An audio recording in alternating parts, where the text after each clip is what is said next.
Hello and welcome to another episode of Genshin Impact. Today we're gonna play the new event, Roses and Muskets, and let us just get in.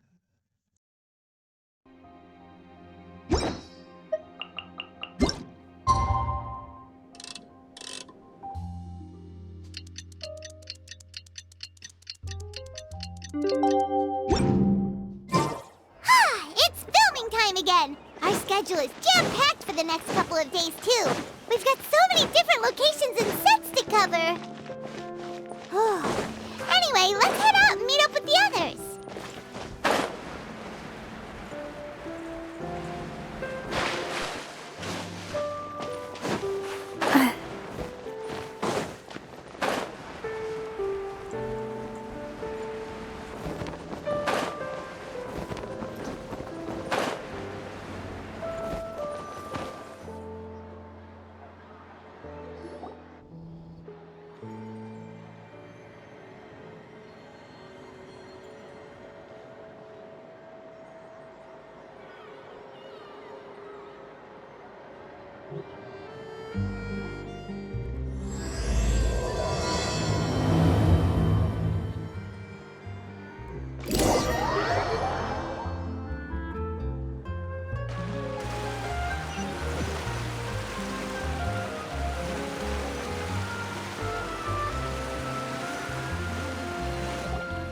Good work, everyone!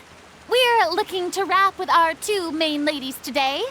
I can already smell our success. What do you mean, looking to wrap? Oh, aren't you the expert now?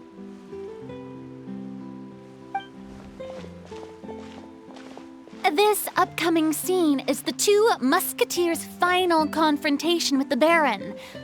There will be quite a bit of action, but no choreography beyond what we've already rehearsed. Anyway, get ready. Lights, camera, action! The view is beautiful tonight. It reminds me of that fateful night 10 years ago. And now that I've said it, I can even make out the faint fragrance of herbal tea in the air. Enough, villain! It's time that you pay for the death of our mother! My dear Iris, have you forgotten your manners? How can you speak like this to your own father? I'd sooner swallow all of my teeth than call you father. What did I expect? Seems the daughters have turned out to be just as obstinate as their foolish mother. In this world, Mora and status is everything. She thought she could blackmail me using her children and force me to grant her recognition and concessions? Ah, how naive can a woman be? Mother never asked a single thing of you.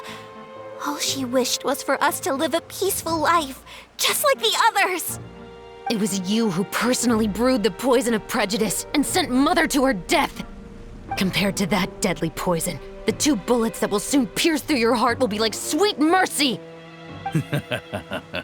And that's exactly why I said you're just as naive as her. Did you really think 2 muskets would be enough to defeat me? So let's see. What is stronger, Mora and power, or the 2 muskets in your hands? Get them! Tulip! There are too many of them! It'll be okay. We'll cover each other, Iris. And Mother will be watching over us, too.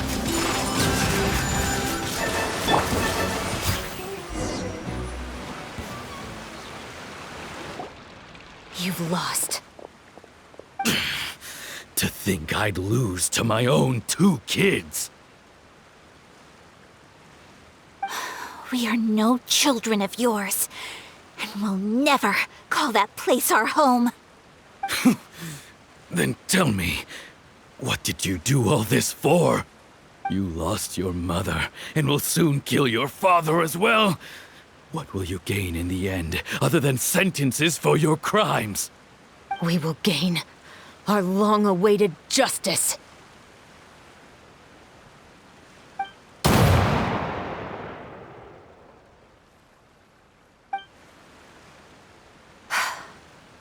It's over. Finally, it's over.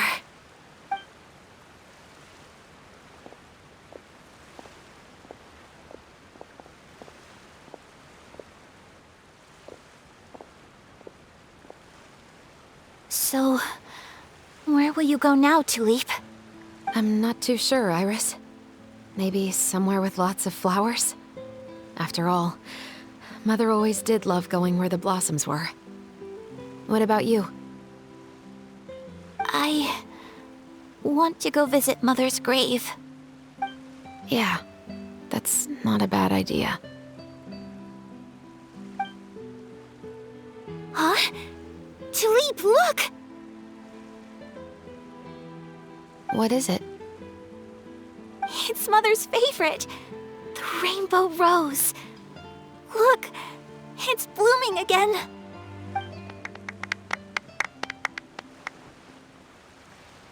Excellent! That was beyond mesmerizing. Even I didn't expect this scene to go so well. And we got it in a single take. All right, everyone. We've got a wrap for Tulip and Iris. Congratulations, Ayaka and Chevres! Thank you. I didn't expect our parts to wrap so quickly. I wish I could savor the experience for just a bit longer. Paimon totally understands. Paimon's not ready to say goodbye to the clapperboard either. Filming has really been a lot of fun. You were great too, Chevres. The way you said, long-awaited justice. It gave Paimon chills. That is indeed my favorite line in the whole book. I still remember trying to act it out in my room the first few times I read it. Whoa, Paimon would have never guessed you're that type. Who doesn't like stories where the guilty are punished and justice prevails over evil? Don't forget, I'm the captain of the Special Security and Surveillance Patrol. Captain, I have something urgent to report.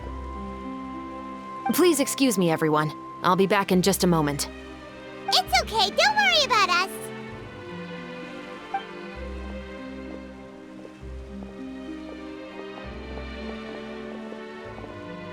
Oh?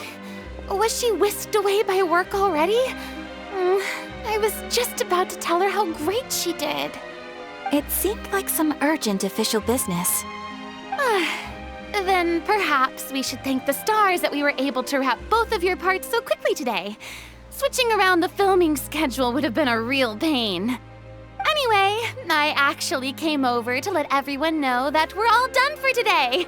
You can go home and get some rest. And one last thing, Miss Ayaka. Your acting skills today were immaculate as always. Are you sure you won't consider taking up full-time acting? See, I just happen to know this great troupe that's still looking for a lead actress.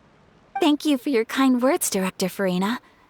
Unfortunately, there are still many matters that I have to take care of back home at the Yashiro Commission. I cannot remain in Fontaine to pursue an acting career. Nevertheless, I will make sure to treasure this incredible opportunity in my heart. Oh, that's a shame, but I understand.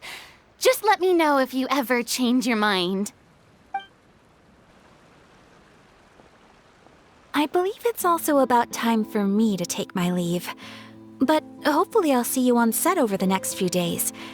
Even though my part's wrapped, I'd still like to swing by and help out the crew. See you tomorrow, Traveler and Paimon. Yep, see you tomorrow. Well, what should we do next? Maybe we'll go investigate the case some more with Chevres today. Traveler, Paimon, please come with me. Huh? Where are we going? You could say that our ship has finally chanced upon one of those small, remote islands of intel.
Paimon's exhausted.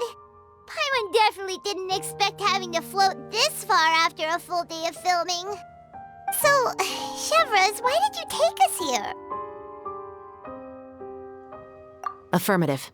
It wasn't anything conclusive, but it should show us a clear way forward. Have you ever heard of someone by the name of Emily? Oh, you mean that famous perfumer? She's a good friend of mine. She's lent me her aid several times in the past to resolve some difficult cases. After I discovered the rainbow rose at the scene of the murder, I sent it to her.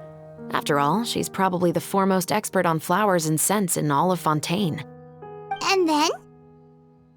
There was nothing remarkable about the flower or the trace amounts of soil left on it. But according to Emily, the rainbow rose left by the killer was derived from a very rare cultivar. Huh. Paimon didn't know that there were different varieties of rainbow rose. Paimon just thought they grew everywhere in the wild. Flowers that are deliberately cultivated will always show some different features from those that bloom in the wild. We already knew that the rose left at the scene belonged to a special cultivar, but with Emily's expertise, we were able to pinpoint the place where it was first picked from. Oh, Paimon gets it now. So whoever first planted that rainbow rose was probably the killer. Precisely. And after we checked what we learned against some sales records from the past, we discovered that there's only one person in all of Fontaine who could grow and sell this specific cultivar. Really? And who is it? It's the novelist. But didn't you say he had an alibi? To be clear, I haven't changed my mind about him. I still don't think he was the one who pulled the trigger. However, that doesn't mean the true culprit never visited him at his home or never purchased a rainbow rose from his garden. Whatever the case, we will have to confirm a number of things with him. So you mean the next place we need to go is... Yes, we're going to pay him a visit at his home.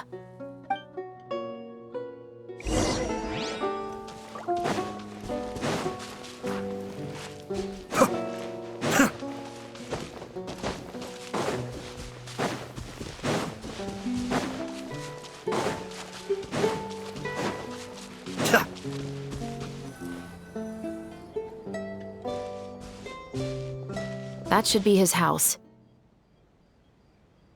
There are so many Gardamex stationed around the place. That's pretty unusual, right? According to what he told me last time we spoke, he hired them so he won't be harassed or disturbed. Huh. So there are a lot of flowers in his garden, but Paimon doesn't think we'll be able to pick one without alerting the Gardamex. Right, which is exactly why I think there has to be a special connection between him and the killer. So, should we knock?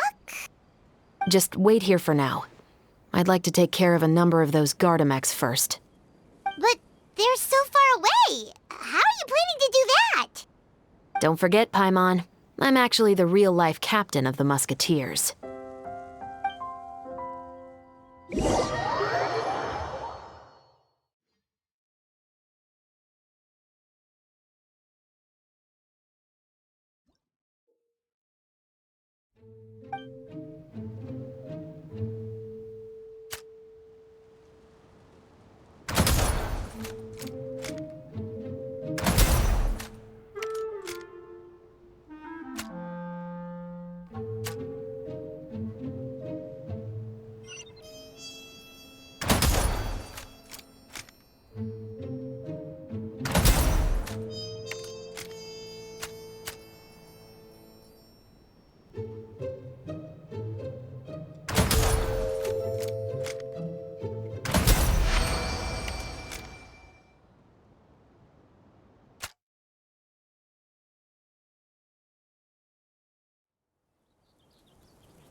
All clear.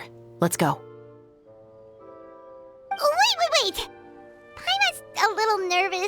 that we know he could be the killer, can we go over our plan of action again? I'll go knock on the door and make sure it's safe inside. Once we're sure that we're in the clear, I'll ask him to come with us for a quick round of questioning at the guard's headquarters. But can't we just arrest him? We still have no evidence that he's the killer, or that he lent the killer any direct aid. Still, it would be appreciated if you could pick a rainbow rose from his garden for me while I'm talking to him. It'll help the Marachose Phantom confirm Emily's theory. Sure, no problem. Just be careful, Chevres.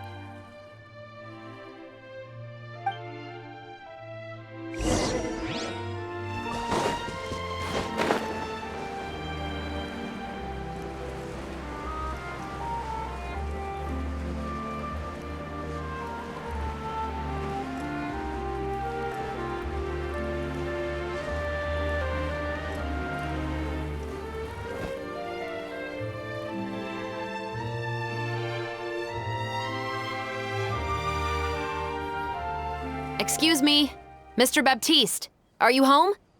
Who could it be at this hour? Oh, it's you, Officer Chevres. Would you mind accompanying me to the guard's headquarters, Mr. Baptiste? We would like to ask you some questions about a case. Oh, is it still regarding the murder case from before? I cannot confirm or deny that at this time. So it is then. Listen, I need you to come with me, Mr. Baptiste. Miss Chevres, I'll save you the trouble. Oh, and you two over there? There's no need for you to pick my flowers either. It's not time for them to bloom yet. Oh! Okay.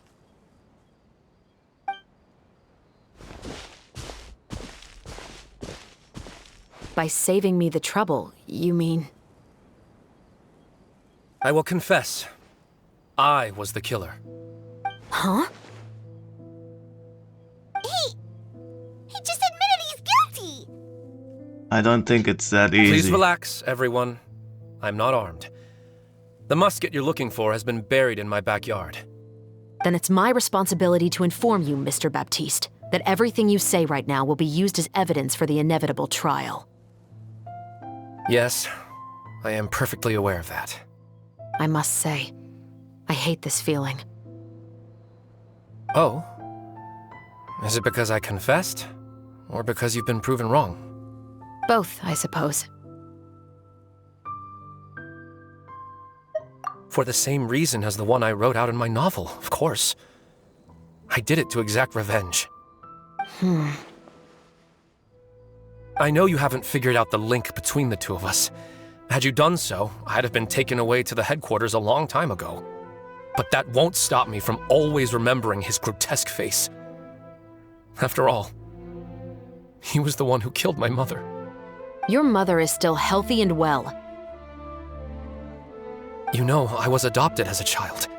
I was referring to my birth mother. That was never recorded in the orphanage's records. Please forgive a 6-year-old child for concocting some lies to protect himself after watching his mother die right in front of him. So, your novel, it was like a record of your life? No, of course not. It was a work of fiction with many embellished parts. But I am indeed the illegitimate son of a wealthy and influential man who abused his power to murder my mother. That part was 100% real. But the man you killed didn't have a Mora to his name. He was a hired assassin, an irredeemable beast who sank his fangs into a defenseless woman just for a few bags of Mora. But if that's really the truth, you wouldn't be telling us any of this now. You still haven't managed to take revenge against your father, the true mastermind behind it all. I never thought I'd hear that kind of thing from the captain of the Special Security and Surveillance Patrol. I'm simply skeptical about your motives. It's simple, really. I've grown tired of everything and don't want to shoulder this burden anymore. You may have considered me too soft to pull the trigger. Well, as it turns out, you are exactly right. I've become overwhelmed by the aftermath of the murder. The other part of the story is also real. He does have a sister. She did it. And he's trying to protect her right now. That's what I'm guessing is going on right now.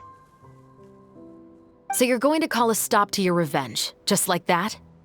The true mastermind is too rich and too powerful for me. I've accepted that I will never be able to avenge my mother alone. And so what? The characters in your book never gave up. Now, Officer Shavras, I'm the one who has killed a man, aren't I? Are you trying to convince me to commit another crime? What's your father's name? How do you plan to prove the veracity of all of your claims? Well, I'd like to speak with you privately. Sure. Why don't we speak privately at the guard's headquarters? No, it has to be here. I must ensure that we won't be overheard. Fine. Let's talk here. When I said won't be overheard, I meant by anyone. I would like to speak with you and you alone.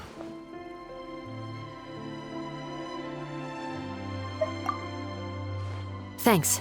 I appreciate it. Please stay safe, Chevres.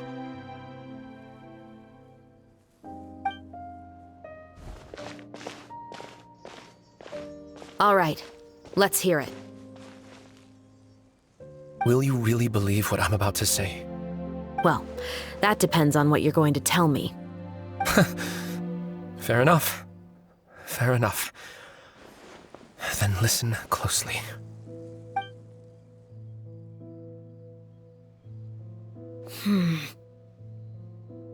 So that's how it's all connected. So, it seems you believe me after all. Do you want me to go public with this? No, of course not. At least, not right now. Then why did you bother telling me? You've read my work. What do you think? Even if you were to go public with all of this right now, he'd simply deny everything. It's been too long. Almost 20 years.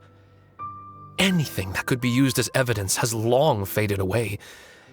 Even if there might have been a solitary island of truth once upon a time, it has long sunk beneath the waves by now. Justice will never find him. Not if you don't try.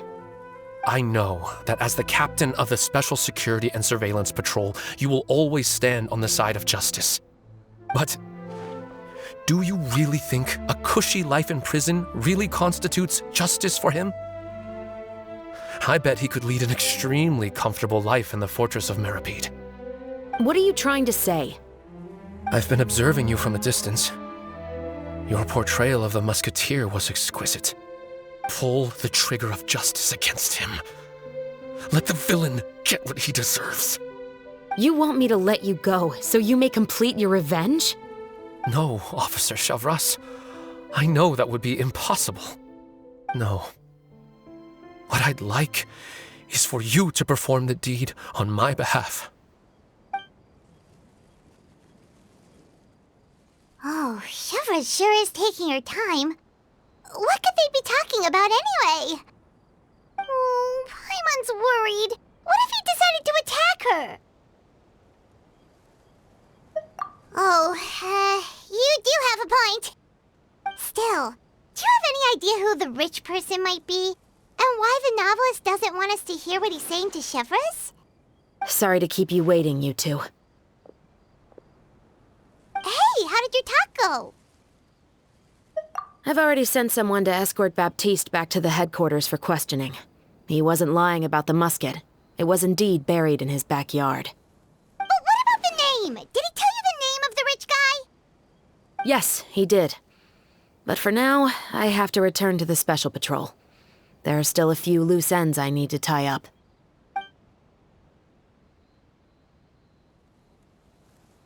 I'll probably be quite busy over the next few days, so apologies if you don't see me on set.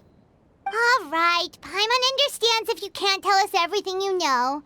We'll just keep an eye on the Steambird then. Actually, there's still something else I need your help with.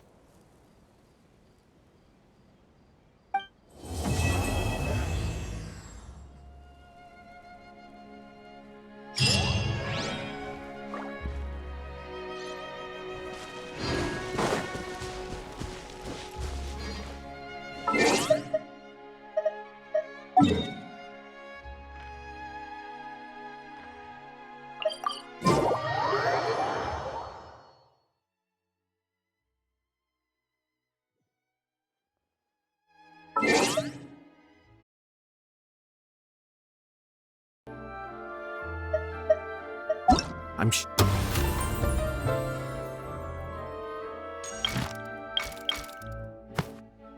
sure I've forgotten something.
And with this, I'm ending this episode, and I wish you all a good day, and I will see you next time.